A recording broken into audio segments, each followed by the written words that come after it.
want to wait for another. Very good evening to all. So warm welcome and very good evening to all behalf of CLAFMA in association with NCDX on the webinar Hedging Price Volatility of Feed Ingredients Using Commodity Derivatives. I think last almost 3 to 4 months, our industry has seen the volatility and the spike, I can say unusual spike, uncertain spikes in the raw material, particularly in the soybean. And it's huge. It was huge, and it is. We are struggling how to manage our feed cost because almost 80% has risen, particularly in the soybean meal price, and there are huge increasing spike in the soybean seed also. So during interacting with last 2 months, there were several questions came across when we discuss with the industry people, you all people who are now in the participants, that everybody has questioning that why it is happening. So what are the why is there any speculation of future trading is because of hedging of big groups, or it is globally the edible oil issue, import issue, some data authenticity question mark on the authenticity of the data. And all these questions then we internally as a representing CLAFMA. My name is Dr. Sujit Kulkarni. I'm managing committee member, also representing Trau Nutrition. So we discussed internally, and we thought that to support industry, and we should arrange one webinar, and we call the experts who are really work on this commodity market, and that was the reason. So just before giving handover to the chairman of the CLAFMA, I would like to have a few requests to all participants that to maintain the quorum and to maintain the flow. Most of all participants are on the mute form, but whenever you want any questions for particularly any speaker, please feel free to write down in the question box. So we'll try to take maximum questions, and we'll try to ask our expert panelist. So with me, along with the panelists, I'll introduce one by one when they come their turn. And now first I will introduce or invite Mr. Neeraj Srivastava. Neeraj Srivastava is in the industry, livestock industry for South Asia more than 28 years. He's presently chairman of the CLAFMA, and also he represents Novus as a MD for the South Asia and Central Asia. I'll request Mr. Neeraj ji for the welcome to all participants and also highlight some key objective of today's webinar. Yeah, Mr. Neeraj, please. Thanks, Dr. Sujit. I think you have given a very nice brief of today's webinar. So good evening, everyone. On behalf of CLAFMA and its managing committee members, I would like to welcome you all in today's webinar. It is our endeavor to bring something new to help our members related with relevant and burning industry issues. As Sujit explained, price volatility of feed grains are one of big challenge and concern to our industry today. Commodity price risk is a financial risk, and that is market driven based on the supply demand fundamentals of the commodity. The global commodity markets are witnessing high volatility, which directly or indirectly impacts the bottom line of a business. This risk can be efficiently managed during derivatives tools, or more commonly what we say price risk management tools like future and options. Hedging plays a crucial role in the industry today to protect margins and shareholders' value by incorporating proper risk management mechanism. We will try to understand hedging and its importance today through our panel members. I think Bhupalini from NCDX, she was behind us, and she was kind enough to arrange this webinar with the elite panelists today. Once again, I welcome all participants in today's forum and looking for a very interactive session. Thanks everyone for joining this session today. Thank you, Neeraj ji, for your warm welcome and explaining the key objective. So our first speaker and first panelist who is going to talk is Mr. Kapil Dev, and I have privilege to introduce him. Mr. Kapil is presently designated as a Chief Business Officer at NCDX. Mr. Kapil, more than 14 years experience in agri-commodity market. Before joining NCDX, Kapil was associated with Shriram Fertilizers and Monsanto India Limited. He is basically agriculture graduate with MBA, and with so much of experience and almost last 9 years with NCDX, I think he's the right person to talk on future and hedging markets and introduction of NCDX. So Kapil, floor is yours. Thank you. Am I audible? Yeah, Kapil.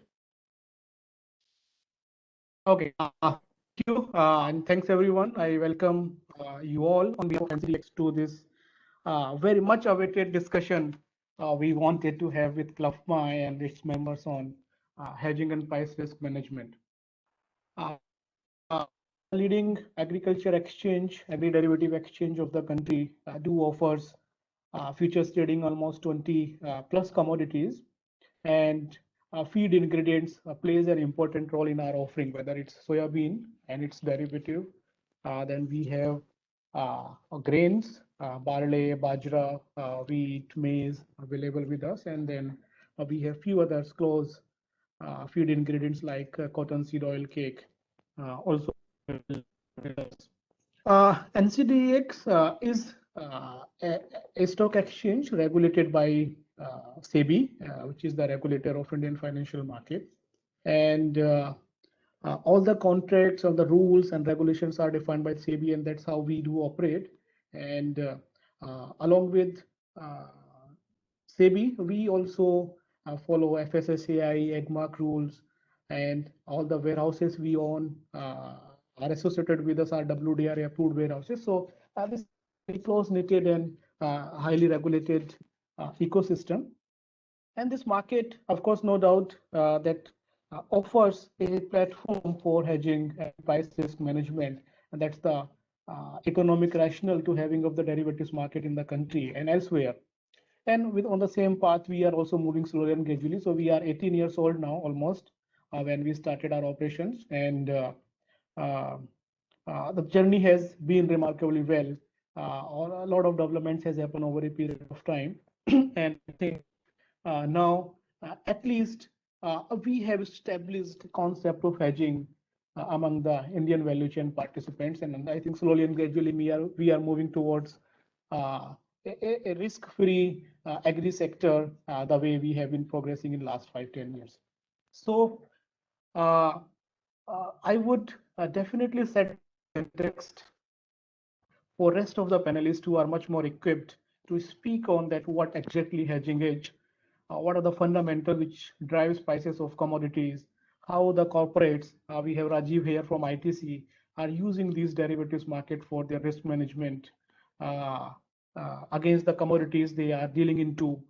We have Sumit, my good friend, who will definitely cover the fundamentals. And of course, we have Rajni, who is closely associated with various corporates into agri sector and helping them to hedge and see, closely observe that how these corporates use a derivatives market and what benefits they are drawing out of it. So I have a small presentation, not a technical one, but just to set the context that why hedging is required and what drive actually people to hedge.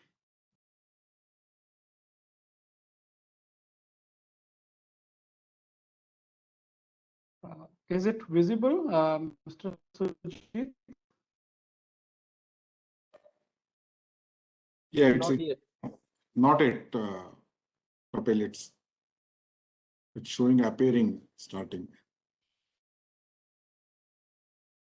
Okay.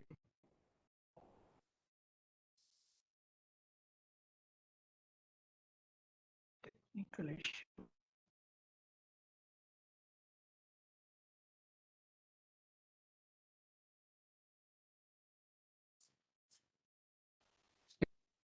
Visible now?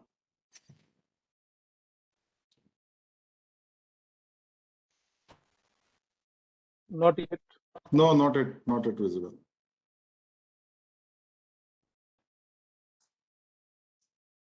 Okay.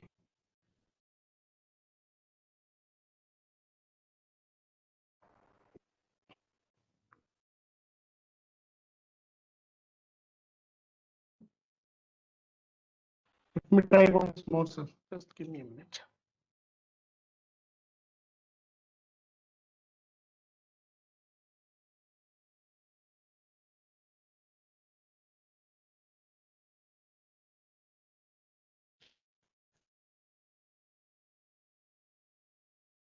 Is it Your now? content is no, your content is not loading.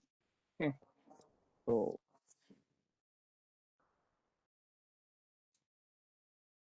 It's showing only starting to share the content. Yeah. Yes, now it's came. Keeping on the slideshow. Is it now in the slideshow? yes, From it? yes, Yes. yeah, Yes. yeah. Okay. Not a Okay. slideshow, Okay. but Uh, slide is visible. Make it a slideshow, Kapil. Yeah.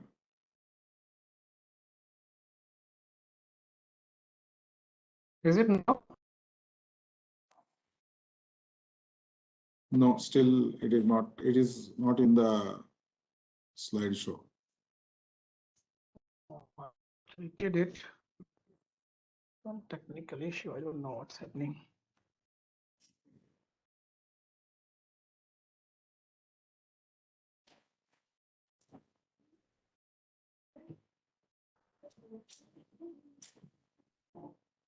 Kapil, you can continue with this. No issues.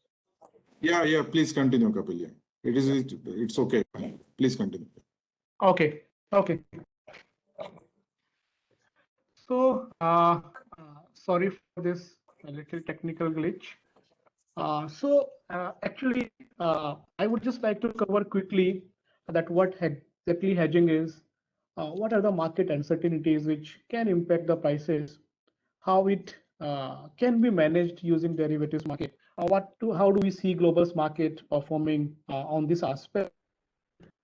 Maybe few points I would like to quickly cover that why do people don't hedge and what are the things which they consider for not hedging and how quickly you can start and move into this hedging thing. So hedging is actually nothing. It's just to manage the uncertainty which may have on the various aspect, right? When we say hedging, it's not only related to the financial market that we need to hedge ourselves. Yes, mostly it's being used for the derivatives market, but actually the kind of uncertainty we have in any aspect of our life, whether it's life and whether it's our business, to manage it some way is basically hedging. And I think we all are somehow engaged in various kind of hedging for our personal, for our commercial reasons. If we go the recent thing, right? So I think the best example how we have quickly responded to uncertainty is the COVID time, right? When COVID started, we have a lot of uncertainty about our health, about our well-being, about our protection, and I think these all measures quickly came into the picture, and we started using this, whether it's using of mask, sanitizer, washing hand, distance, disinfection, quarantine, and now finally vaccine. So somehow the uncertainty which comes and which creates risk for us, immediately something which we look forward is the hedging. And I think this is the best way we can right now project how we are hedging ourselves against the uncertainty which COVID is creating in our life. And I think similar thing is exist aspect of our life, whether it's our wealth and the business we are into and the health we have seen. And if you see, after post-COVID, the life insurance and health insurance have seen a sharp jump of close to 20 and 35%. Means now seeing uncertainty, a lot of people have come forward and started taking some kind of measures which can, reduce the uncertainty or can make life little more secure using life insurance and health insurance. But when it comes to wealth, especially the business we are into, the uncertainty which can be, multiple, not only the fundamental which Sumit will discuss, various other aspects, how what we are doing to protect that. And I think that is something which we are discussing here, that what exactly is this. So we know that prices are driven by the demand supply. We being the industry participants most of the time have a fair idea that how the demand supply situation is and how prices may behave going forward, with sometime more accuracy, sometime less accuracy. But the point here is that something always there which impact the entire scenario, which we have not considered while doing our demand supply and price analysis. It may be the drought we have seen. It may be a trade war, geopolitical situation we never predicted, we never expected, but had a huge impact. It, the biofuel uses everybody is talking about. It may be container shortages. We haven't seen kind of situation we are seeing now. Even today, I was reading that 300 ships are lining up somewhere to get loaded. And of course, something which was even out of context, like Suez Canal block, a ship blocked in the Suez Canal and the commodity prices were volatile, and almost every commodity was impacted. So the point here is we do not know what uncertainty will bring what to the prices. But yes, when prices moves, we have a risk, whether prices move upside, whether prices move downside. It creates uncertainty to our business, and especially the business where we are, where raw material contributes 80 to 90% of our output price. And if anything happens on that side, I think it becomes difficult to manage the prices and to manage the margin of the business we are into. Are my slides moving? So No, No, I'm just supposed to complete your waiting for your pause. Your slides are not moving. we can see only first Not slide. moving. Yeah. Yeah, I was just waiting for your pause. You are talking in the. I just thought you take pause. First slide only. Now it is showing your recent uncertainty slide. I don't know which number. This is number slide 6 number slide. okay, so you can see the recent uncertainty. I think this is the slide I was talking about. That what can lead to the price uncertainty, and that we all know. Next slide is visible. Impact of uncertainty. No, Kapil. It is still recent uncertainty only. Yeah, now it is coming, but pictures are not there. Just you.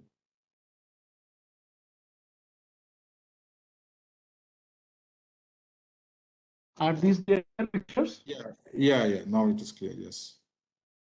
Okay. Okay, perfect. I think it's going a little slow than my click. Yeah. So when we talk about uncertainty, of course, it has some impact. And these are some news headlines which I have captured from recent past.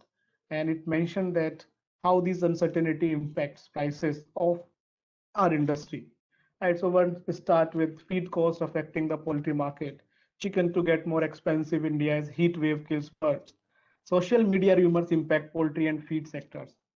And simultaneously, many other things. In 2021, of course, we have seen COVID, poultry sector in trouble for the third time in 14 months on COVID surge, and then animal feed cost is impacting the industry.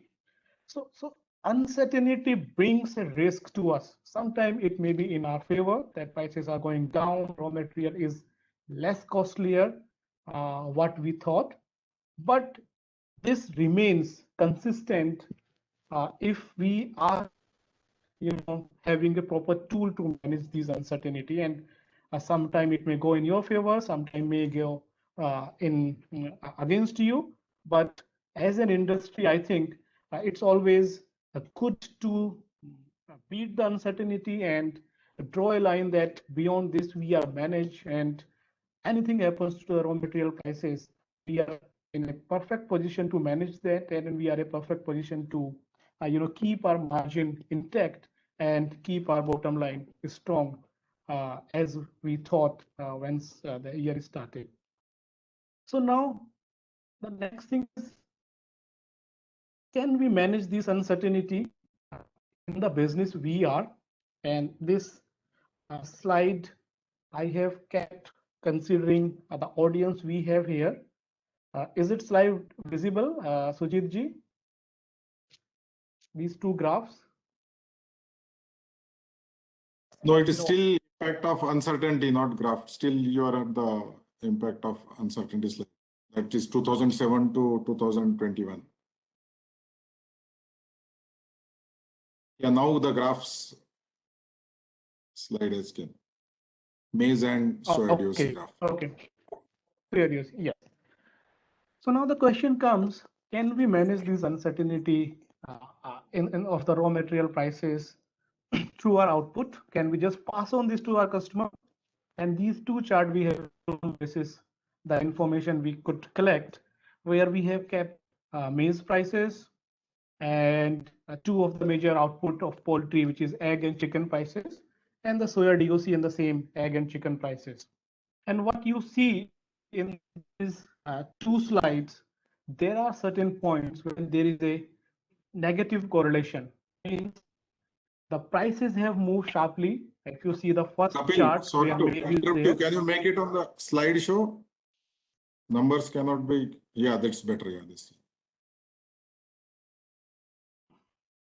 Is it now slideshow? Yeah, it's clear. Yeah, please.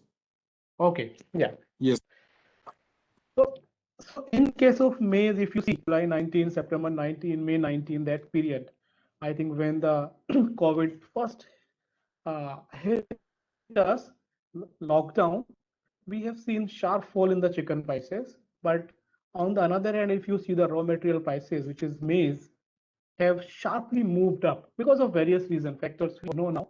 But there are situations when raw material kept increasing and output prices was not in sync to the raw material prices. Means that uncertainty or risk we have in the raw material prices always cannot be adjusted to the output prices. And that's the risk we carry as an industry, where margin is impacted by the high volatility in the raw material prices. And this is only one. If you see, there were multiple instances where raw material and output have not moved in tandem.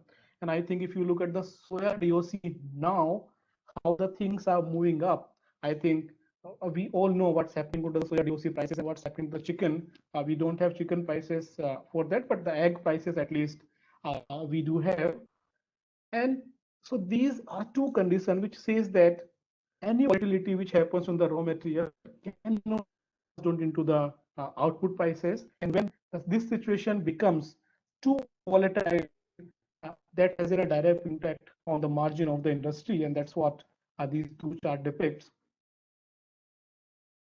So these things really lead us to think of that what can we do to manage these uncertainty where our raw material price is intact, and similarly in that relation our output prices are very balancedly priced, and our profit margin, the margin on which industry is operating, is intact. So the first thing is, should we to the customer? Sometimes we can do it, sometimes we cannot do it, and we have seen that in those two charts that it's not always possible. Then we have forward contract, where we have forward agreement in the physical market. We do carry our huge inventory to make sure that our raw material prices is not, and any kind of volatility, especially prices moving up, is not impacting us, and we are protected. But that has various other risks: inventory risk, managing risk, prices falling risk. And sometimes we do have forward contract where we go and do some forward contract for raw material supply. But that bilateral trade also brings a lot of uncertainty. If prices moves beyond certain point, volatility is high, there may be counterparty risk, there may be liquidity risk, and there may be various other risks we all know. And then, of course, third is the hedging, which we are talking about, where we can use some financial derivatives tools available, and using them, we can manage those risks scientifically, efficiently, and in a much more transparent way. So what hedging is actually, right? Is it trading? Is it making some speculative trade? Is it just going to the exchange and buying? What exactly is? So this is basically do some kind of trade using derivatives market to neutralize the adverse price movement which may happen. And it's kind of, locking prices for your raw material for today, for tomorrow, and maybe beyond that, next 4, 5, 6 months, and making it sure that we are sure about the price of raw material and we are sure about the supply of raw material. So uncertainty now we are out of, and we can purely think of doing our business in which we are into. So this is being Kapil, done sorry to using interrupt you. very little. You have one more minute or max 2 minutes, please, because of time Yeah. technical issues. Yeah. Yes, Please. yes. I am almost done. So, Yeah. so how it helps you? It helps you in capital protection optimization. You can plan better your inventory, your futures purchase, your future sale, everything. You have a strategic advantage if you are hedged in comparison to your competition. Your raw material prices is well priced, and accordingly, your output prices can be much better than what your competition is doing. And of course, cash flow stability is always there if you are financially hedged. There are certain questions that why don't people hedge? Yes, there is still a lot of thoughts that why do not people hedge if this market is so efficient, this market offers so much of value to the market participants, why don't they hedge? So yes, there is an issue of knowledge and awareness. Still people think that this is a speculative market, it's a gambling market and there is nothing for us. But I would rather say globally, we have seen these derivatives market are dominated by the hedgers, and they are the people who carry most of the position any point of the time. Second point comes is a costly affairs. Yes, many people say it's very costly. Hedging is a costly affairs, but if you see the impact any of the adverse price movement can have either in your inventory, either in your raw material price, and vis-a-vis the cost of hedging, it's nothing, and this is visible on the slide. And the most important thing, the last is opportunity loss. Many people do think if we lock a one price, and if that price moves in our favor, then we will be losing the huge opportunity if we do hedge. But the point maybe once in a while, but your business needs to be run profitably and sustainability for a longer period of time. So this opportunity loss can, of course, make you some good money, but the risk which price uncertainty brings you is forever at any point of time. So these are certain points why people do think that not hedge and they don't hedge. These are some spot price correlation. I will just skip it. Rajni will cover it. So it's how to get a start. So just you need to open an account for hedging. The brokers and the members of exchange will help you out how to design the hedging strategy, how to have the hedge policy, what are the rules and regulations for hedging, and then with the help of all the knowledge you already have on the fundamental of the market, you can start doing hedging. So with this, I will stop here. Mr. Sujit, thanks for the patience listening, all of you. Thank you, Kapil. I think it is a good introduction, and maybe in coming days and in timeline of the coming months, we can definitely highlight more on the hedging and knowledge. And behalf of CLAFMA and NCDEX, again, I sincerely apologize for some technical difficulties. This is limitations. This is the concern. Generally, personally, I also never really enjoy online too much activities, but we have to cope up. You have to cope up with this. So hope that hereafter it will be not any issue. So before inviting the next speaker and panelist, I would like to introduce. So our next panelist is Mr. Sumit Gupta. Sumit Gupta is business head South Asia and Southeast Asia for McDonald Pails. He's a 17 years experience in commodity business. Mr. Sumit also worked with Cargill Commodity and also Olam Singapore, one of the Asian largest commodity business organization. His vast experience in international and domestic market for hedging and risk management, and also he's having graduate from the IFFT from Delhi. So I would like to request Sumit to highlight on the international and domestic perspective of hedging and risk management. I also request all participants that please feel free to write questions. A few questions I can see, and please feel free that whatever you feel questions, and we'll take up at the end of the session. Hi, good evening, everyone. Is it audible? Is it a good connection? Yes. And screen is your slide is also appearing now clear. Yeah. Yeah, perfect. Thank you very much, sir, for such an informative presentation and introduction after that. Thank you very much. And I'm glad to be part of such a knowledgeable panel and attendees who I'm sure are looking forward to the basic question on why the price movement of soya and corn, the way it happened last year, is going to continue and how it is impacting their business. To begin with, there is a famous statement by Donald Rumsfeld. He said, there are known knowns, there are known unknowns. So today's presentation is about discussing known knowns, okay? The idea behind this presentation is to bring out as many fundamentals factors as possible to the light of the group so that we can make informative decisions.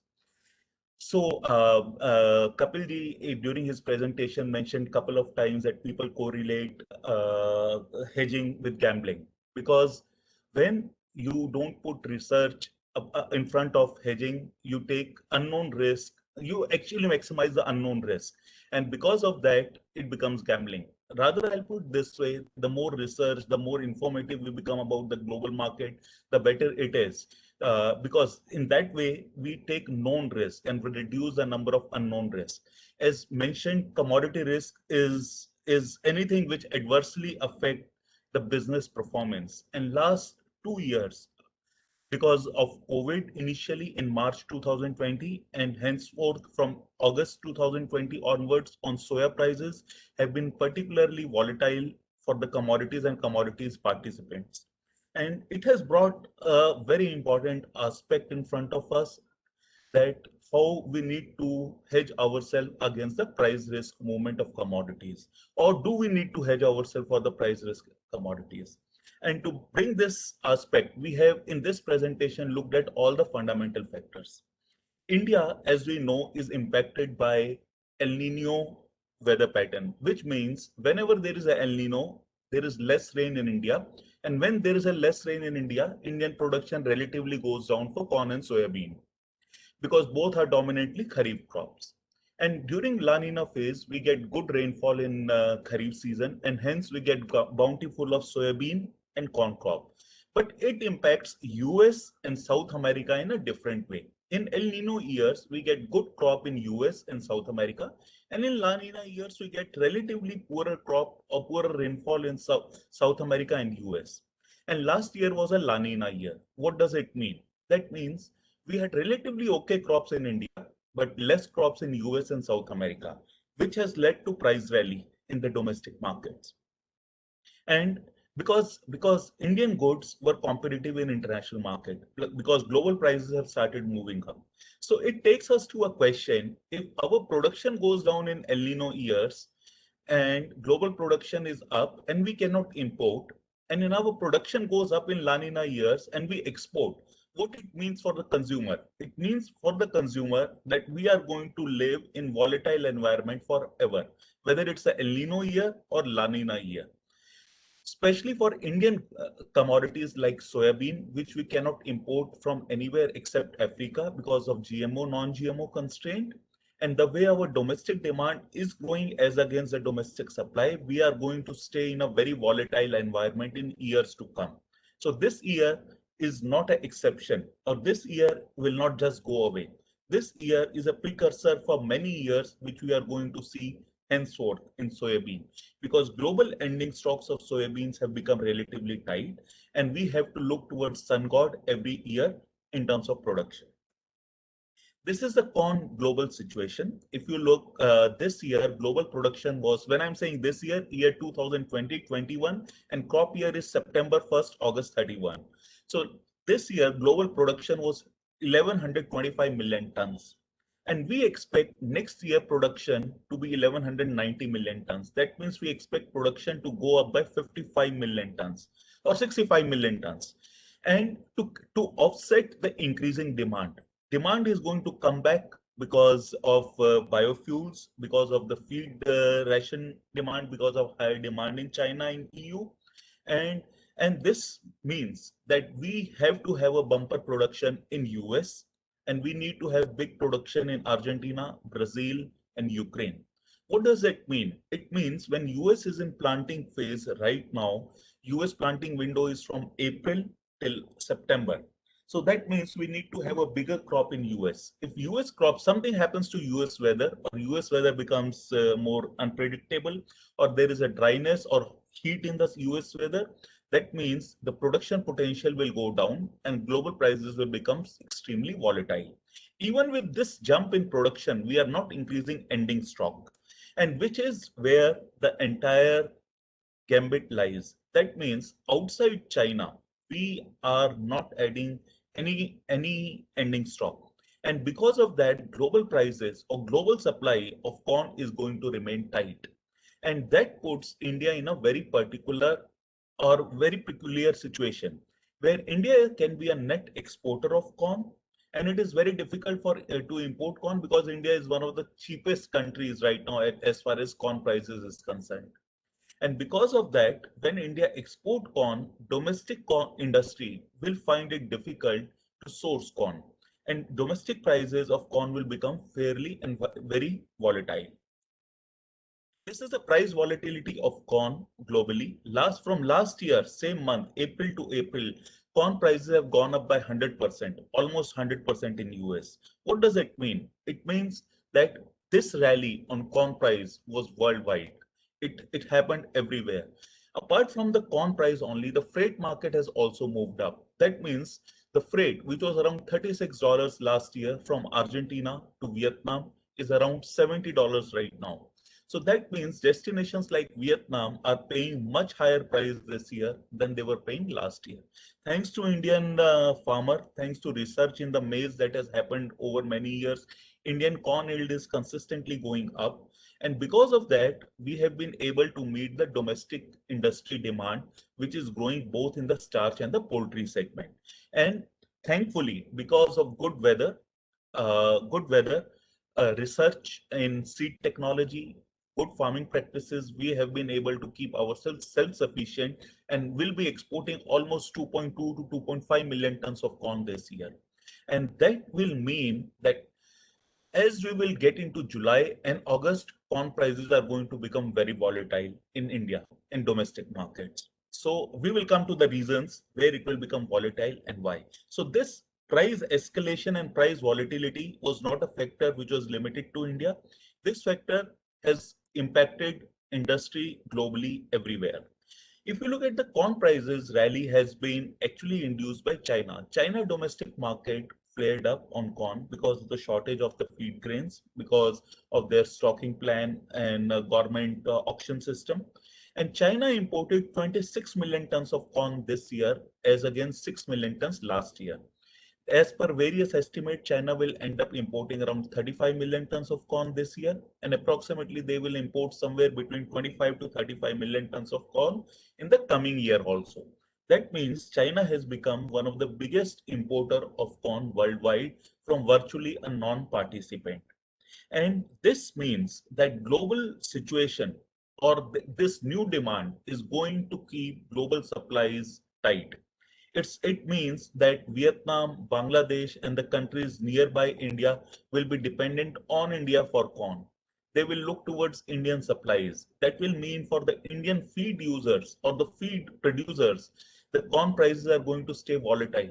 They will always have to see how the global factors are moving.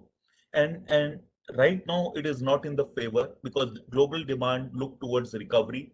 Post-COVID, Europe is expected to increase its demand and which put overall demand picture for the coming year in a better position than it was last year. This is the corn S&D that we have for this year. We expect very tight carry out. From last 3-4 years, carry out was relatively comfortable, so that was never a supply issue. This year, though, our production has gone up, but our exports are also expected to go up to 2.5 million tons approximately, which is dominantly to Vietnam and Bangladesh. So our ending stock will be virtually zero as we will get into new crop in September, or rather October, November. That means the period between August and September, October is going to be very volatile, and we will have to both look towards the supply and price security. We have defined the reason why the prices of corn is going to stay or the export demand is going to stay vibrant, because Bangladesh is going to import approximately 2 million tons, Malaysia 4, and Vietnam 13 million tons of corn. So total demand of corn in the region is around 23 million tons. And India only needs to export a couple of million tons to make domestic S&D very tight. Indian starch industry and feed industry has done fantastic work as far as growth of demand is concerned. Starch industry has almost doubled itself in last 10 years, and similarly poultry industry demand of corn has almost doubled itself in last 12 years. So which means there is a secular growth rate between 6 to 8% year on year. And the competition from soybean this year on acreage is going to make corn farmer opt for soybean, and next year crop is going to be a key driver of how we are going to see the prices. Plus, the global price situation is not looking to ease off in a short term, and that is where we expect Vietnam and Bangladesh to continuously import corn from India. There is a very interesting Bihar and Brazil connection.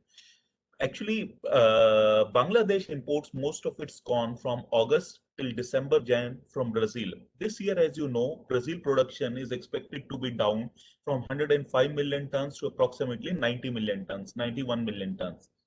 Keeping that in mind, this year, the prices of corn into Bangladesh is around $330 CFR at the moment.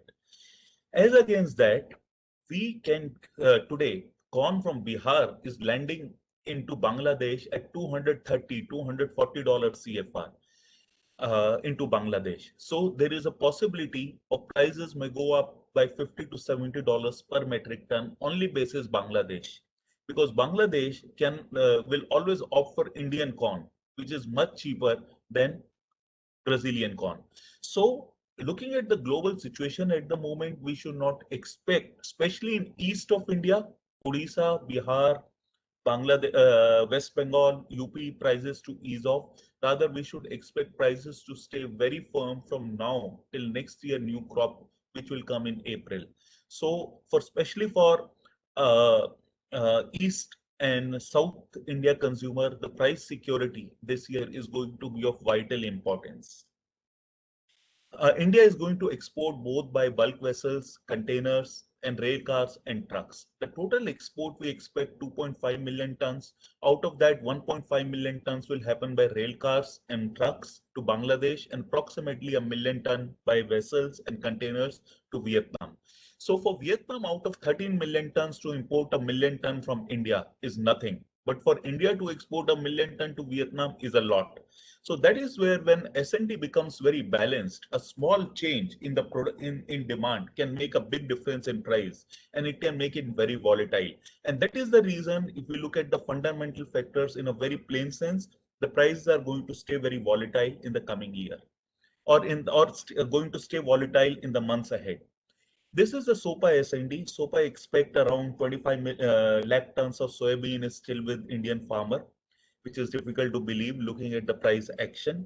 And SOPA believes that the ending stock will be around 100,000 tons, which will be around 1 lakh tons towards September 30. 1 lakh tons in a production of 10 million tons is nothing, is virtually equivalent to zero. And that is one reason why Indian soybean prices have become so volatile. The world soybean supply and use is going to stay tight in the coming year also. We expect the ending stocks not to increase anywhere in the world. And there is a larger pressure on Brazil to produce more.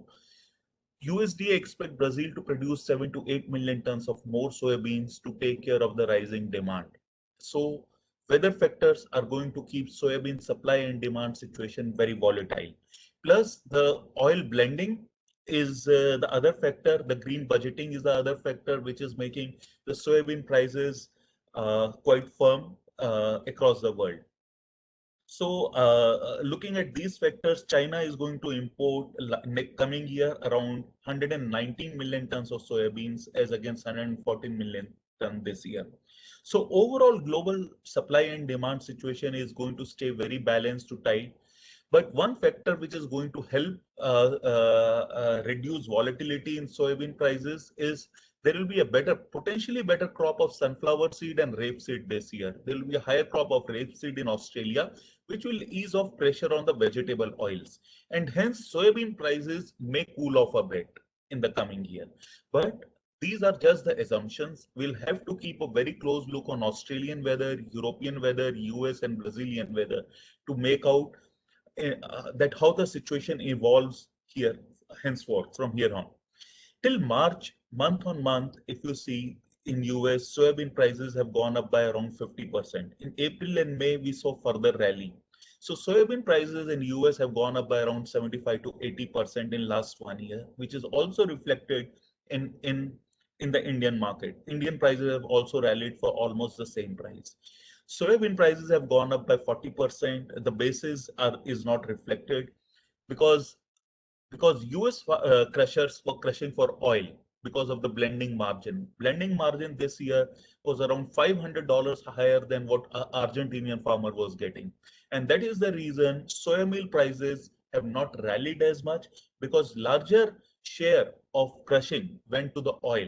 And soybean price rally was reflected in the vegetable oil price rally, and soybean meal prices relatively stayed flat to attract the demand. And this is also reflected in the prices in India. But India is a very difficult situation that we can export, but we cannot import. Last year, we imported around 5 million tons of sunflower meal also, which we are not able to do this year because China is already paying $400 CFR for sunflower meal. And there is a duty of around 16% on sunflower meal imports in India.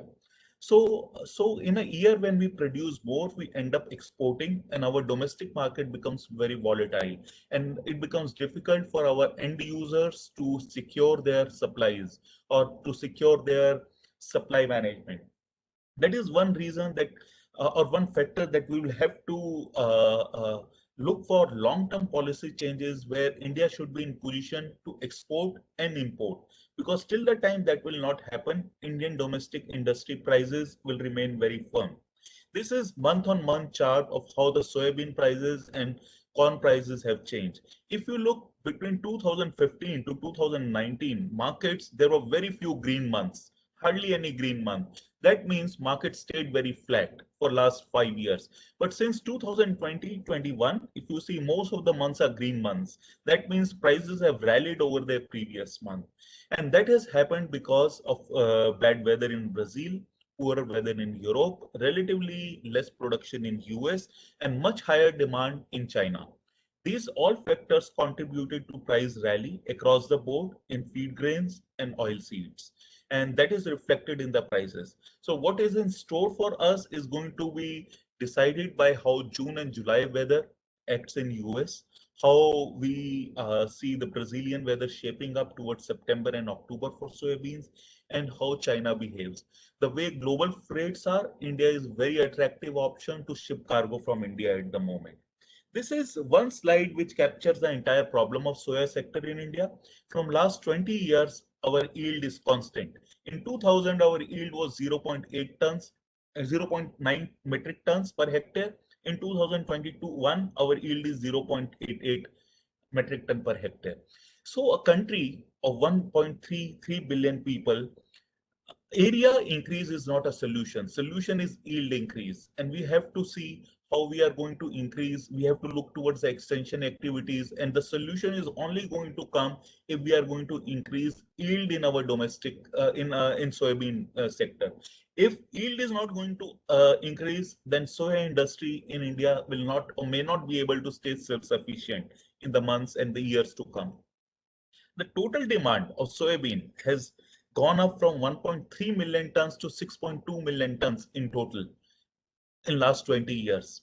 As against that, we can see the exports have gone down, and the total supply side has not changed much. So what does it mean? It means the domestic industry finds it difficult to source now, and that is where from the price risk, it has also become a supply risk. So at some point in time, the solution for this problem does not only lies in the price management, it also lies how we do the extension activity, how we go for higher yielding varieties of seed, and potentially how we can push farmers or we can incentivize farmer to increase the acreage under soybean, which I don't believe is a long-term solution, but increasing the yield is a more probable solution. Then coming to uncertainty of monsoon, in last few years, we have seen the uncertainty of monsoon has gone up because of the uncertainty of monsoon, which is because of the spread, intensity, duration, and quantity of monsoon. It changes the production dynamics. And that is where I come to the summary of the presentation, that coming year is also going to stay very volatile. US weather is critical factor in next 90 days. USDA in terms of production is banking a lot on Brazil for soya and corn production increase. Post-COVID demand is coming back in EU and rest of the world. Veg oils and green budgeting will be a big reason for soybeans price escalation in the coming year. Monsoon to 2021 has to perform very well for on the oilseed area especially. We need to watch all these factors, plus Bangladesh will remain dependent on corn on India and may lead to price escalation in Bihar and east of India, east part of the country. So overall, looking at these factors, I hope we'll be able to throw more light and made a lot of unknown factors known to the group. And that was the intention of the presentation. Thank you very much. Really, thank you very much, Sumit. I think very deep dive and insight on the what is present global, even South Asian and Asian market about the. We received a few interesting questions, Sumit. I think I'll personally also like to hear your comments, but we take at the end of the all session, all the speakers, panelists. So next panelist I would like to invite. He's also very much experienced, more than 16 years experience. He's associated with the ITC last 16 years. He's instrumental in setting up the derivatives desk at ITC, actively involved in internal risk management framework and policy. And his learning and experience on the hedging and risk management definitely give the valuable insight or in for our participants. So Mr. Rajib Saha from ITC. Hi, good afternoon, Mr. Sujit. Yeah. Voice audible? Yeah, audible. You can start your camera. So yeah, please. Yeah, good afternoon to all the participants and to the chairman and Mr. Sujit and also my co-panelist. So far, we have seen very good presentations from Kapil and also from Mr. Sumit, highlighting the details of hedging and this futures market, and also about the perspective of the global market of important ingredients for the feed industry like corn and soya meal. Like I'm closing my video because there are certain connectivity issue. I think video will take more bandwidth. But it's okay, Rajib sir. I think Rajib, Yeah. I don't. if anything is, you can keep your video on. That is looks more live. Okay. And if Okay. echo or some issues, I will Because interrupt my you. voice was getting disruptive, so I thought it's maybe fine. It's fine. Anytime if it is echoing, I will interrupt you. Yeah, I will interrupt you. Okay.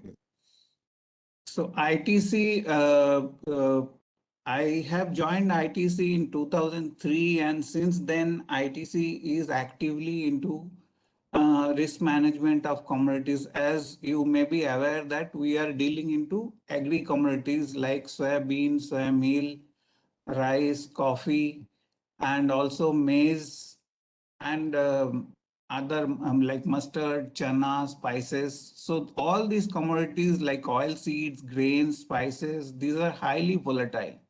Now, as a corporate, when you are making your annual plan and you are budgeting some numbers, like you are budgeting your purchase number, how much you are going to procure, how much you are going to sell, in which quarter, how much quantity you are going to purchase, sell, and therefore what is the profitability and business income. Everything in a corporate is plan driven or a quarter driven or a week to week basis driven, where ultimately at the end of the quarter or end of the year, you have to give or show your performance to your shareholder, to the market. So, but you have seen the kind of volatility in the market, kind of uncertainty in the prices.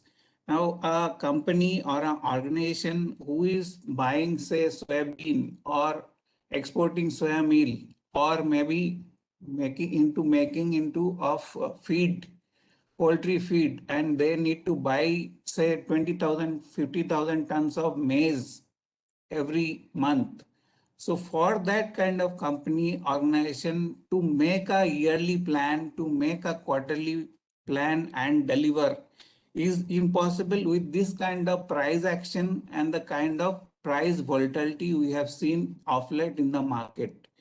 So therefore, the importance of risk management comes very handy.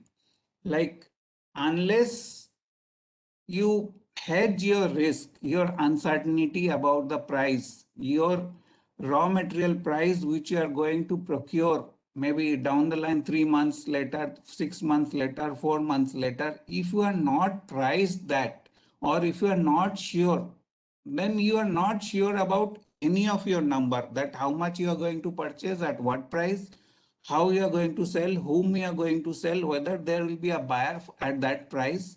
So therefore, there lies the crux, and risk management of price is very, very important at this juncture. It has become all the more important because of the highest level of volatility. I have not seen this kind of volatility in the market for last 15 years. I have not seen. The unforeseen movement in soya bean or soya oil, like Sumit was giving the example, if you see the chart of soya oil, it was last year, June, it was trading at 29 cents or 28 cents. And last week it was trading at 73 or 74 cents. You can see the multi-fold jump. Like, if you take the example of soybean, Indian soybean, we all know the prices from 38 rupees, it has gone to almost 80 rupees. And it is almost a one-sided movement. Similarly, for US soybean, if you see, it was trading at 8.5 cents per bushel last year at this time, June. And whereas current year, it has gone to almost 16 or 17 cents. So therefore, these are the unprecedented movement of commodities, and therefore it is all the more important to utilize risk management for a corporate, for a company who are into commodities.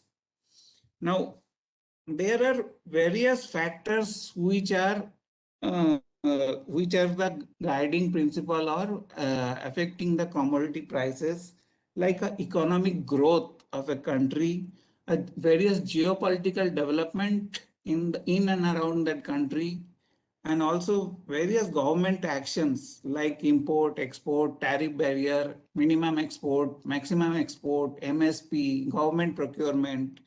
So these are various government action, and also the movement of currency, like how a currency is getting appreciated or depreciated. And also the fifth factor is, or a very important factor, is weather. Weather is very, very uncertain factor, and the way weather plays its role, which will be more visible currently because the monsoon is approaching. And as soon as the monsoon reaches our soybean and corn areas, you can see the markets becoming more volatile. And also the sixth biggest factor is the hedge fund. Like we have seen globally, the commodities have become an alternate investment area. And in India also, there are a lot of hedge funds are coming out and trying to utilize this commodities market.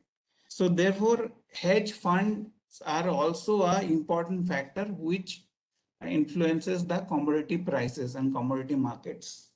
Now, I'll tell you more something about, like, there are, as Kapil told, like you have soybean, soya meal, and maize contracts. Now, as a user or a poultry industry, you are the user of all these ingredients. Now, so therefore, it is important, like how you protect your price. Like you want to buy soya meal down the line 2 months, or you have to buy soya bean and then crush. So therefore, how to price it? So utilization of futures, like taking a buy position in futures market, will give you two protection. One is a price protection. Second is a counterparty protection, because it's a contract which is regulated on the exchange platform. Exchange and exchange settlement mechanism is there who are going to secure your trade. Thirdly, it is a leverage position. That means you don't have to block your the entire capital requirement. It's a leverage position. That means you have to only pay the margin money and you can secure your price. So therefore, instead of buying the raw material itself and waiting for the price to go up, or if you are making a contract and today only you are trying to procure the entire raw material, then it is a capital intensive strategy, whereas you can utilize this market or the futures market, where you can take the leverage position through paying margin and take a buy position. And accordingly, as and when you do your procurement in the physical, you can square off in futures market. Now, as an organization, I mean, hedging doesn't come overnight. It is an organization culture where the entire organization, right from the top management to the bottom, to the procurement team, everybody has to be lined up and they have to be aligned with the policy. You have to have one internal risk management policy, and which recognizes hedging as a valid strategy, and therefore your top management to entire your execution team, everybody is aware what are the rules, what to be done at what situation, who are the people who are going to take the position, and how much each trader is permitted to take position. So everything is documented in a risk management or a hedging policy. Therefore, it is the Bible for any organization who is thinking for risk management or going through efficient price risk management through hedging. So therefore, it is to begin with, you have to know the best practices, the rules of the game, and then you have to formulate your internal risk management policy, where everything will be documented as per the policy and as per the situation. Who is going to take what call, how much, what quantity is permitted, which exchange is permitted, what kind of instrument. There are various instruments currently available, like futures are available, options are available, index is available. You can go to a over, like for palm, or for CBOT, for soybean, soya meal. So therefore, everything has to be documented, and then only you should go and proceed for your hedging. One more thing I want to highlight, or maybe bring in here, like it is like every time there is a price rise, the futures markets are always been targeted or known, I mean, highlighted that one of the reason that it is a speculation going on there and the prices are going up. Now, prices are going up or coming down is the action of the participants who are trading or following that market. So it is not the market or the platform or the instrument that it is good or bad. It is the participants and their intuition or their knowledge that is going to reflect or reflecting in the price action. Now, more and more people like you who are dealing into commodities day in, day out, they become a participant in this trade, and more the volume, more the depth in this market, it increases, then it is more likely that this market will be more aligned to the physical reality. Now, currently, the futures markets are governed by SEBI and the contract design and delivery centers, and how much you can trade, what is the margin. Everything is governed by SEBI as well as NCDX, and NCDX in consultation with the product management committee. Like in that, the various participants like traders, brokers, importers, exporters, feed manufacturers, all these people are there in the product management committee who gives their recommendations and the way the contract has to be designed. Now, I would like to urge like more and more people come forward and take interest about this market, so that the product which is getting traded or which is getting made by exchange like futures contract or an option contract, they become more robust, they become more market friendly, and also it is more closer to the reality of the physical market. Then only the contracts will be aligned, prices will be aligned. One more thing I would like to, one more perspective I'd like to bring is hedging is also not risk-free. Like everybody is talking that hedging means risk management. Risk management means you are free from the risk. It is not, but it is definitely a lesser risk model or a technique you are going to adopt. So by hedging, that means if you have a requirement of 100 tons of soybean or soy meal next month, and you are taking a buy position, that means you are converting your flat price risk to a basis price risk. That means suppose 1 month later the price of that 100 tons becomes 72,000, and today you have bought that at 71,000.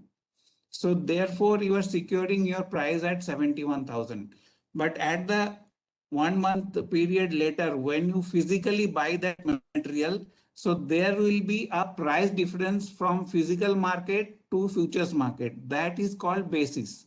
But you are not open to the 100% volatility of the market. You are only exposed to the basis risk, which is a futures and spot price risk. So that means you are converting your 100% open risk to maybe a 2% or 5% basis risk. Secondly, it is the contract designs you need to study. Like you can take a buy position, you can take a sell position. There are delivery centers, you can take physical delivery also. So, and therefore you can de-risk your business. But again, the contract designs are not error-free. More and more people have to participate in this. Thirdly, the liquidity risk. Like exchanges are not very liquid in many contracts. Like in maize, you may see that volumes and open interest are not that great. But whereas in soybean, it is more. So that means more people are participating in soybean, whereas very less people are participating in maize. So more you make this market liquid, and this platform will become more robust for risk management. International markets, you have seen the depth, open interest, volume. There are 100 lakhs people.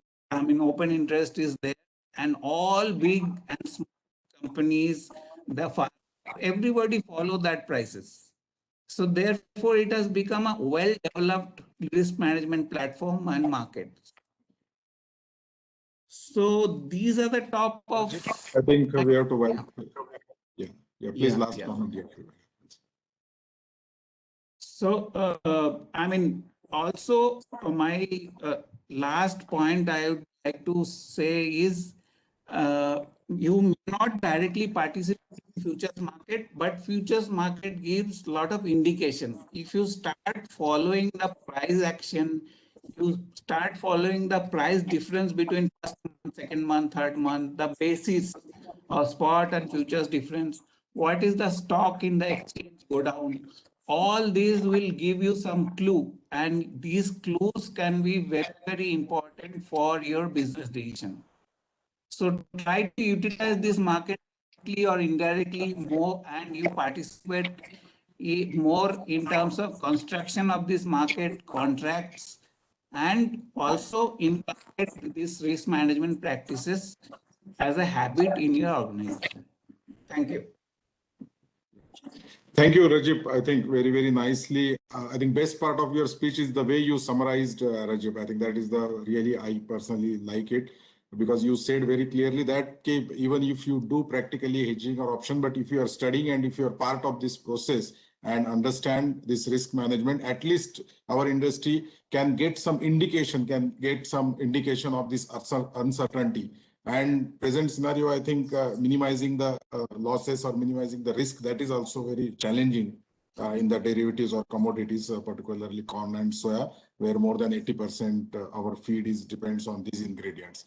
Thank you, Rajib. Maybe end of the session, you can comment a few questions. Take. So, Thanks. thank you. Before inviting next and this is last speaker, we have. Before introducing the final speaker, I'll request all participants to stay for another 20 minutes or 30 minutes, because after this 15 minutes presentation of Rajni, we can get some interesting questions. We received few questions, and that might be, you can also think of same question line or on the same track, whether you can get answer from these expert and huge experts from the Sumit Gupta, Rajib Shah, Rajni and Kapil Dev. So I'd like to invite the next speaker, who is 20 years experience, more than 20 years experience in India and global commodity markets. She's Vice President and Head for Commodities Division at Phillip Commodities. She has done her master's degree in economics from the Bombay University. And it is really amazing to see that around more than 20 years, she's working with this Phillip Commodities, the same organization, for last 2 decades. So her name is Rajni Panikar. So Rajni Panikar, the floor is yours, please.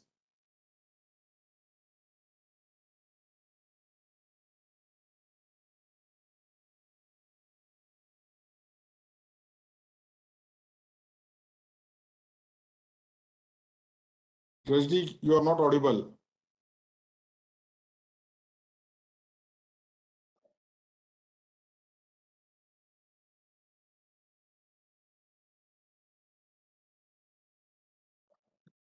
Is it any better? Can you hear me? Yeah.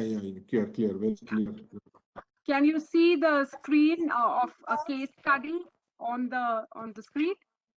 Just it is a heading title. I can see case study, and it is not in the slideshow. Yeah. You make it slideshow, and I can just see the only title as a case study. Right. It's I mean, I want it like this because so much has been okay. I mean, before Rajni, just quick request to you. You have exactly 15 minutes, Rajni. Okay, I will try to take 10. Yeah, sure. Okay. So much has been discussed. So much has been discussed this evening that it makes my job actually very easy.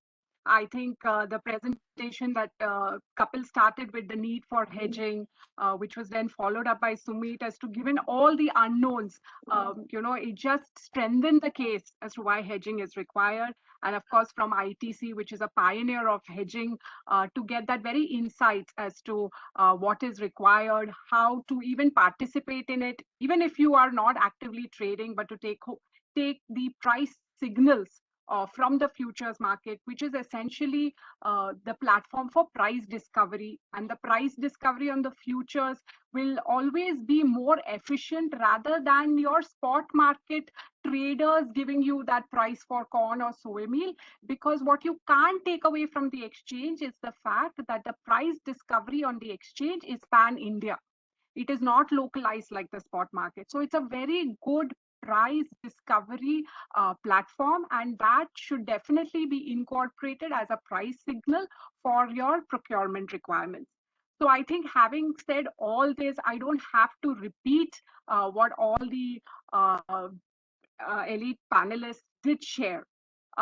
As Kapil said in his presentation, Phillip Capital, the role that it plays in an exchange platform is that of a member of the exchange. So whichever participant tomorrow decides to participate on the exchange by taking a small position for hedging, just for with the hedging activity, it has to come through a member like Phillip Capital. And Phillip Capital have been members on NCDX as well as most global exchange platforms. In India, we have the unique recognition that we've been members since inception. And that is why we have worked with a lot of corporates, lot of plants, lot of small traders who have constantly, the different value chain participants who constantly get exposed to price volatility, because that is the nature of commodity markets. So having worked for Rajni, sorry to disturb. Still, it is not in slideshow, and still the same title yes, is. I'm just yes, Sujit. Okay. I'm just giving an introduction because I don't want to go through all the repetition. So I will just Yeah. Sorry.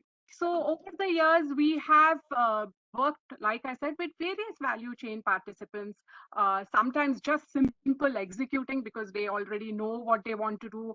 Like Rajiv ji said from ITC, their risk policy is in place, so they know exactly what has to be purchased at what time, which months. So right from corporates such as who are well established with the principles of price risk management hedging, to as much as a trader who has just come in because he's sitting with a stock of soybeans. For him, the capital expense that he has spent in buying that soybeans and stocking it in a warehouse is huge. He is just looking for some kind of price protection. So we have advised such traders as well.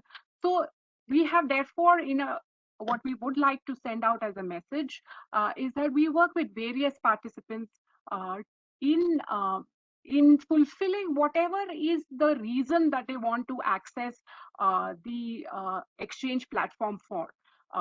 Starting from price risk management or a procurement enhancement strategy, whatever the requirements. We have been working for many years in hand-holding such participants. And so much has been said today on the recent soybean volatility that I did not, like I was telling Sujit ji also, didn't want to repeat the entire thing. What I just wanted to show was a small case study that is an actual market price analysis that I would like to share for a plant. Just a bit.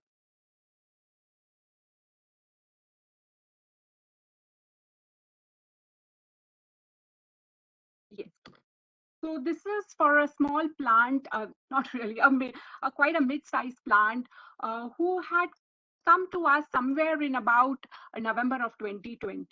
They wanted to hedge 20% of their monthly soybean purchases, which was around 8,000 metric tons or so. I mean, you need not focus on, the size of the plant, how much was to be hedged. The idea is that this is something that we did in November of 2020 for a plant who wanted to hedge 20% of their monthly soybean purchases. I will go straight, skip all these and just go straight to what was achieved. Just a minute.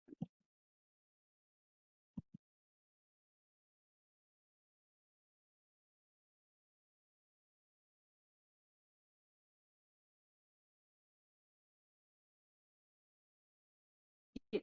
So this is the slide that I wanted to share.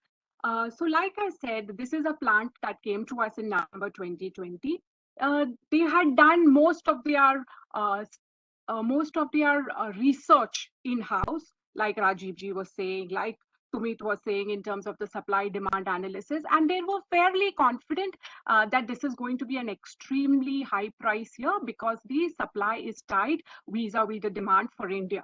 So that's why they were like, maybe we should at least reduce our purchasing requirements uncertainty to at least 20% of the soybeans that we buy. So this was more or less crystallized in November. So in November, when they came to us, this is a simple strategy that we told them, because a couple of things that we always find from participants is that they always want to time the market. When should we buy futures? When should we exit futures? This actually in a hedging process should not be the criteria. The hedging process, you are here because you want to eliminate or reduce the price risk that arises in your spot purchase process.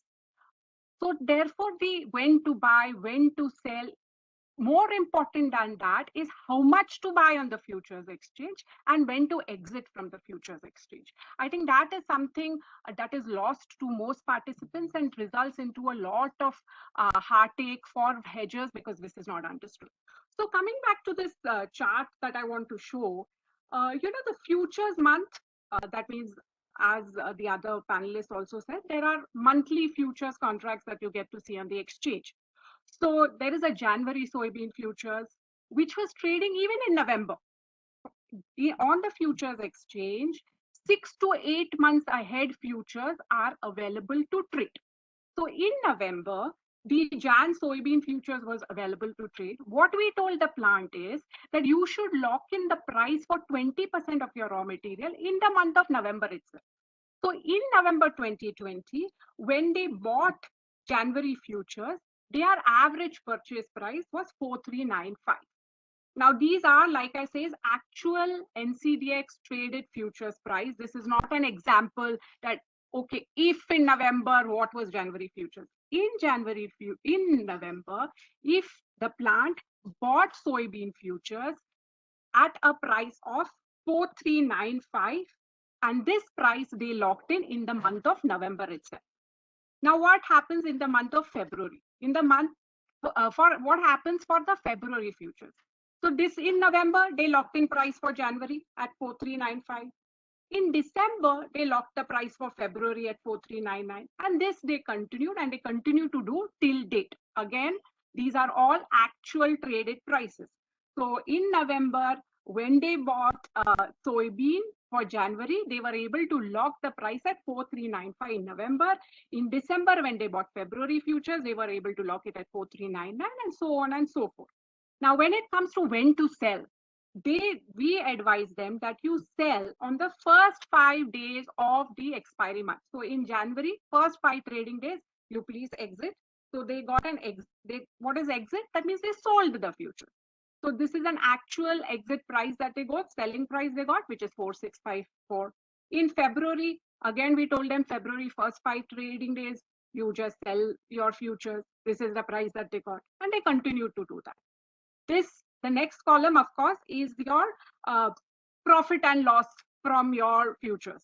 So that is the selling price minus the buying price, which is what you get to see for all the months.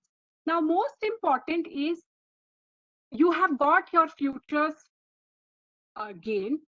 Now, what do you do with that? That is the crux of price risk management.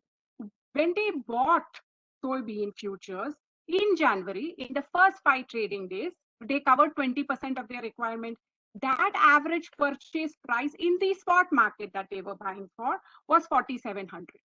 So had they not hedged for 20% of the raw material, had they not hedged, their purchase price would have been 4,705. But because they had hedged, they got a discount of the profit on the futures, making their purchase price 4,446. That means what did they achieve? By hedging 2 months ago, they were able to restrict the price of their raw material to only a 1% increase from the price that they had blocked or locked in November 2020. So in a 2-month period, had they not hedged, the price movement would have been, the purchase price for that unhedged quantity would have been 7%. I just want to repeat this again for a critical month such as, say, May. In May, 2 months ago, that was in February, they had locked their soybean price at 5,370. When they sold it in May, the first 5 days, the futures, it was sold at 7,400. So they made a gain of 2,030 per quintal. Now, when they actually purchased in May soybeans in the spot market of Indore, it was 7,600. But the actual price that they ended up paying for their hedged quantity was 55,571. They were able to procure their soybeans by just paying 4% more than the price that they had locked in 2 months ago. Had they, for the quantity that was not locked, or had they not locked this with futures, their purchase price went up from 2 months ago to May by 42%. So what essentially over the months by hedging they were able to establish is a very small price increase from the hedged price that they had been able to do by participating on the exchange. And this was done in a very simple, no stress kind of a exercise. Like I said, you buy every day, take the average, which becomes your purchase price. You exit at a particular fixed day during the expiry month, adjust it to your purchase price and see how the variance reduces. And for the 6 months period, like Rajiv ji is saying, who's from ITC, the highest volatile months that we have perhaps seen in our professional careers, by hedging, a strategy that they decided in November, by strategically buying every month, the plant was able to reduce the price that they paid for their soybean purchases to just 1% to 4% more than what the price was fixed 2 months ago. Had they not hedged, the price that they would have to pay, the increase in prices could be as high as 7% to as high as 42% also in a month.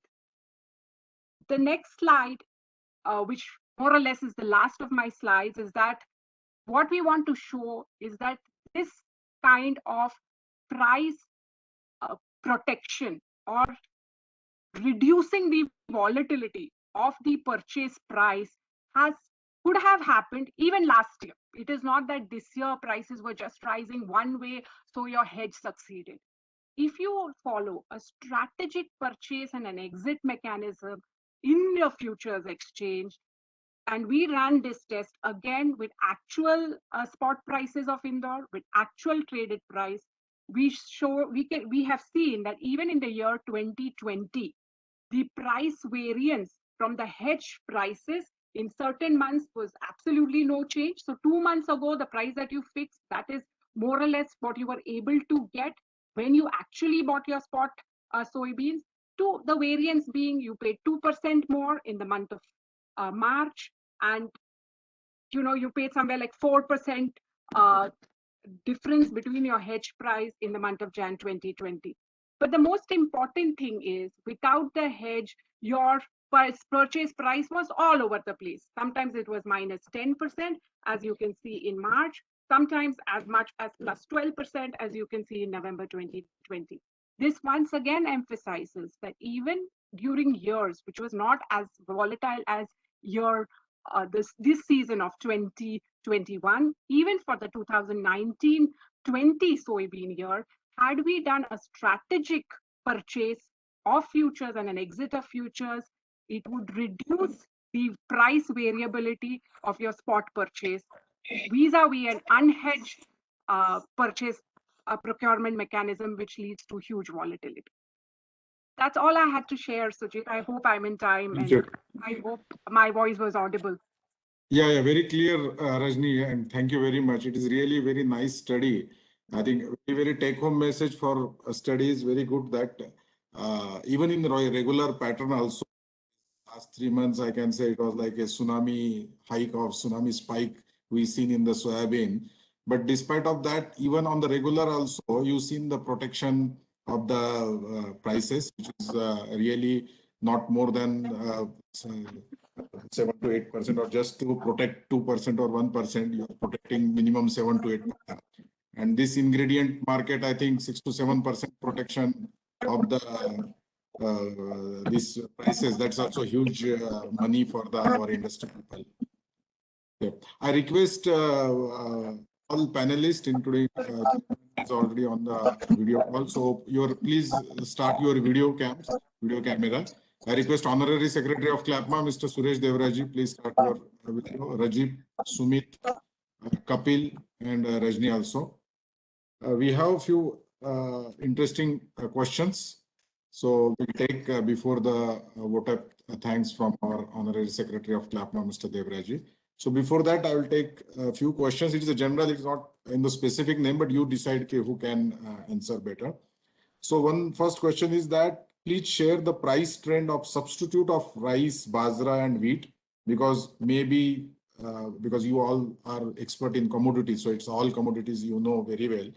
So it's expecting questions that please share the price trend of substitute of rice, bajra and wheat. Maybe our industry, livestock industry, shift for substitute for time being. This is the first question. So I think anyone, whether you feel Rajib or Sumit, you can take, please. Sure, sir. If you look at, I will concentrate the discussion on bajra and other commodities, because if you look at the end, what is grains? It is nothing else but energy. So technically, we are converting grains into sunlight into carbohydrates, which gets converted into feed and goes as energy in the livestock. And the MSP of bajra has been much higher than corn of late. So most of the bajra goes to government warehouses. So this year has been a secular rally for all the commodities, and price is not at all disconnected from each other. So prices followed a pattern in which they were connected, and there was a high degree of correlation. Maybe after this presentation, we can share the price trends that we have collected over the last 6 months to the person who has asked this question, and potentially that will be a better description, a better answer to the question. But as a correlation, all commodities followed the price trend, which was reflected in soya and corn. Okay, you mean these two commodity are the leaders and all our raw material follow the leaders like in industry. Yes. Yeah. One more question, that upcoming monsoon is make difficult to make corn export due to infrastructure and rack availability and labor availability. So is it going to make restrict the volume and the corn export? Rajiv sir, you want to take the question or? Yeah, Mr. Rajib, please. Mr. Rajib, you have to unmute. Yeah, I think. yeah. Now it's clear. Yeah, definitely. The infrastructure bottleneck currently, what we are seeing in various ports of East Coast in India, that is as the unlocking goes on, and there will be certain ease for the movement, the port.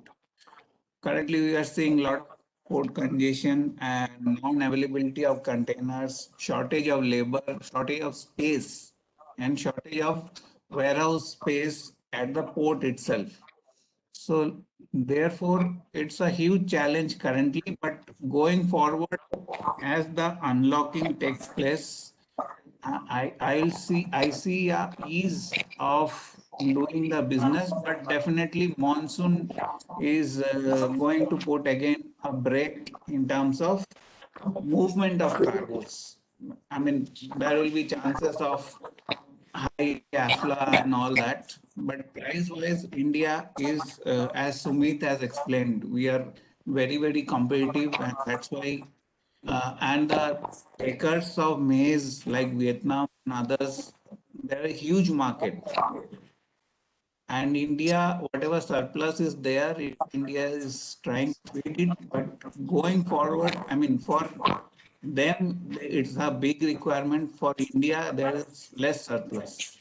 And on top of that, this current bottleneck at the port and logistics and labor and warehouse issues, these are hampering the flow. But going forward, it is going to ease.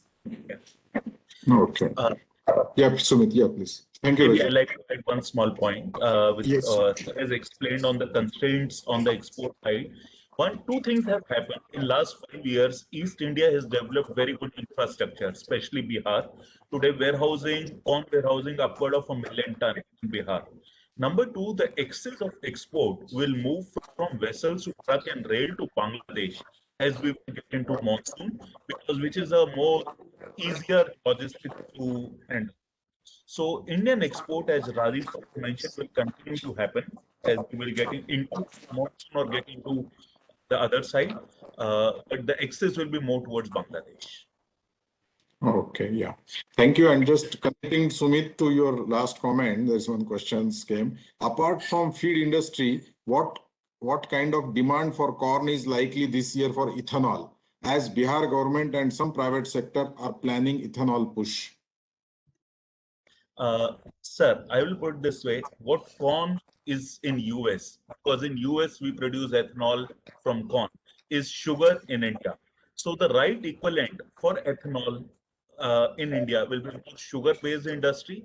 Yes, we might see ethanol industries coming up for IMFL or bioethanol and potable alcohol, which are grain-based. Okay.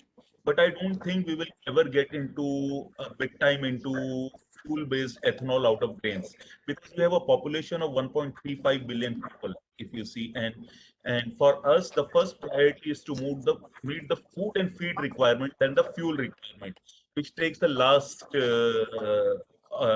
precedence in the priority list. So I don't see it's going to be a big competition for the industry, especially the maize segment. Okay, thank you. Then there is one question that at soya seed price, especially good quality, is around 9,000 to 10,000. So also the average has reduced as of now, or may increase or may match last year level. In such case, would you think that farmer will sell at less price looking at this year's price, or farmer will help produce and sell when the price is similar or more to this year's price?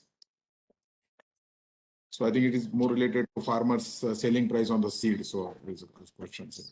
So the question of selling price is the last thing. We have to see the reasons, as Rajiv sir has also mentioned. It's a policy or it's the reason. Okay. If we see that, for example, globally or in US, there is good rains and good crop, okay, then potentially soya prices will ease off. Okay. And then whether farmer sells it in September, October, or Jan, then the demand becomes a factor. The international demand will go away and prices will settle. What's more important to say, I will say price is a result of various eventualities that will build around that time. So it is very difficult to take a call on a price today, but you can take a call for sure that price will be volatile in the coming season. It will not be a straight nose down or up. It will stay very volatile because we are at an elevated level of risk. We are at, if you look at risk adjusted returns, it's going to be tough.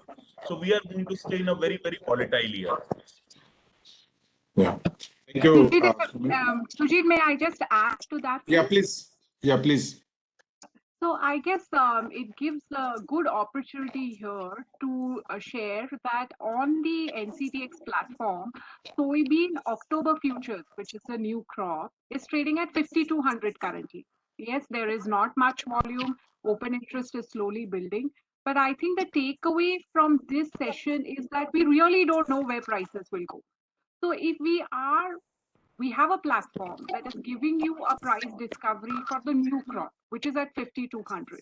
Maybe when in October prices come in, we have best of the world weather, the best of the world in terms of weather was good, and the production is so high that it can take care of all the incremental demand post-COVID, and there is not much price pressure that is going to come. Because of the huge crop, the prices have also come down, farmers have also benefited. But then these are all ifs, we don't know. So at 5,200, given that prices are at 9,000 and 10,000, you can lock in a certain amount of your requirement with this futures platform that you have. at least for that percentage that you lock in, which could be 10%, 5%, or just to even understand how this entire thing operates, even 1%, it will teach you how price risk management works and how it helps to reduce the volatility of your spot purchases. Because as has been the takeaway from this session, prices, where it goes is very difficult to predict. But the fact that there is a price discovery platform, one should definitely use that for price risk management, because it's an insurance which is so required, not just at such volatile times, but when it comes to commodities at all points in time. So you can begin somewhere by locking in the price that is currently you're getting to see for the new crop, which is 52. Thank you, Rajni, for nice comments. Yeah, we have several questions, but because of time constraint, we can take one last interesting question. But we assure to all participants who has given the questions in question box as well as chat box. So we will reply you back soon. We'll take the expert comment from these panelists and we will send you the details of your questions. Just last question, that very interesting, which I also personally feel. Are feed manufacturing companies hedging? If not, what are the constraints with them? So please highlight. I think this is really very important question that from your side, what you see overall.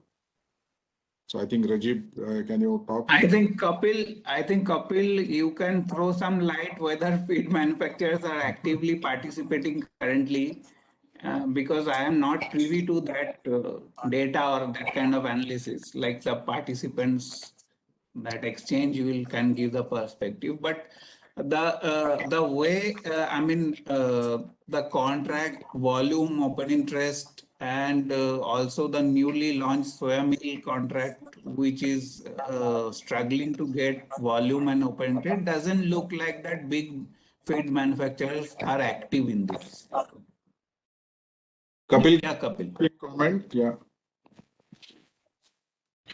Yes, Mr. Sujit. So I would not say they are not hedging. Yes, I think many of the companies from the each segments are coming and using the derivatives market. May not be what we expect from them, but yes, on and off, whenever they are finding markets are volatile, few of them are coming forward and they are hedging their price management. But I think it's not widely accepted in most of the market participants, most of the feed industry. But yeah, there are certainly few people who are coming forward and they're hedging, maybe against the raw material or maybe against the inventory. But we do see on and off participation from various feed industry. And maybe Kapil, we can plan some series of some small workshop with the regional workshop, maybe once offline activities start. So thank you very much. Quick comment from Chairman, Mr. Also before vote of thanks, please. No, Sujit, I think this was really a very interactive session, and this is just a beginning. So I think the members would definitely like to know that how they are going to get benefited. So I think Rajni is there, who can always guide them to get in, and we can always reach out to Gopalini and Kapil to take forward. I really appreciate and thank each one of you, okay, for making it very interactive session. And I'm sure that team is going to get benefited out of that. Thank you, Neeraj. So I would like to invite our honorary secretary, Mr. Suresh Devraji, to have a vote of thanks, please. Thank you, Sujit. On behalf of myself and on behalf of CLAFMA, I would like to extend a warm, very great thanks to all the participants, all the panel. My chairman gave me this opportunity to be here. Especially the speakers like Mr. Sujit Gupta, Mr. Rajiv Shah, Kapil, Rajni, they spoke about, and what they tried to explain and what I could gather from it is hedging. People perceive it as a gambling, but it is not gambling. It is a risk mitigating, how you can cover your risk. But doing that, it is not 100% risk also. You have to basics, you have to learn how to hedge, And for that, like sir has said, that you have to have in an organization, you have to build up the system that people going to do this, and what are the plans for them? Because hedging starts, why? Because the market is volatile, and when the market is volatile, it has many reasons. It has reasons of weather, the crop, other aspects of it. All compiled together gives you a very big risk, and when to wade off this, you require to hedge your thing. Like what the last point was, how many people from feed industry this hedging thing, and Kapil said no, there are few, because for the feed industry, what I understand, hedging has been a new concept, though Nasdaq is there for last 18 years, and we would like many members of our participating today webinar to understand what hedging is, and also not to play on it without having a proper knowledge of it. That is what I take away from this webinar. And I would like to again thank you all participants and all the speakers, and especially Sujit and Ms. Buplani, who had taken all the efforts to organize this webinar for all for our knowledge. Thank you once again. Thank you very much. And definitely, as Sureshji said, we'll look forward with the in future also workshop, and with the behalf of CLAPMA, we'll see that what more activity workshop we can do for the industry. Thanks to all, Thank and you. this evening. Have a nice evening. Bye. Thank you. Thank you, everyone. Thank you.